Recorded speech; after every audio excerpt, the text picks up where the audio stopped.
For the second time this offseason, a franchise quarterback has been traded. This time, it was Carson Wentz going from Philadelphia to the Indianapolis Colts for a third-round pick this year and a second-round pick in 2022 that could become a first-round pick if Wentz plays about 70 to 75% of the snaps next season.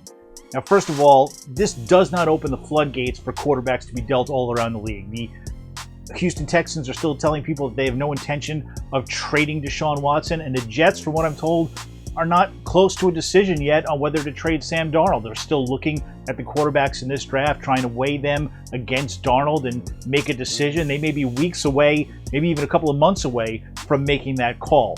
If they are to put Darnold on the market, however, this Wentz deal sort of reinforces the prevailing wisdom around the NFL that the best the Jets could expect to get in return for Darnold is probably a second-round pick plus something, maybe a third-rounder, maybe a fourth-rounder. Wentz didn't even bring back a outright first-rounder for the Eagles, and a great argument can be made that Wentz is a more valuable commodity than Sam Darnold. First of all, as bad as Wentz was last year, he was still better than Darnold.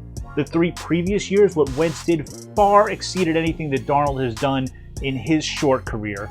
And for everybody pointing to Wentz's 4-year, $128 million contract extension with something like $100 million in guarantees, well, the Eagles actually bear the brunt of that in dead money once they traded him. For the Colts, Wentz is only going to cost between $20 and $25 million in cap space over the next 4 years. That is incredibly affordable for a quarterback.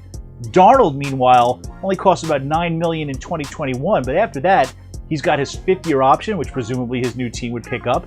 That's going to be $25 million in 2022, and right away, he's more expensive than Carson Wentz. And after that, he's going to get a contract extension, assuming he earns it, that's going to dwarf anything that Carson Wentz got. So in the long run, Darnold is not cheaper, and Wentz has proven to be better. So if Wentz can't bring back a first-rounder outright, it's hard to imagine the Jets could get one for Darnold.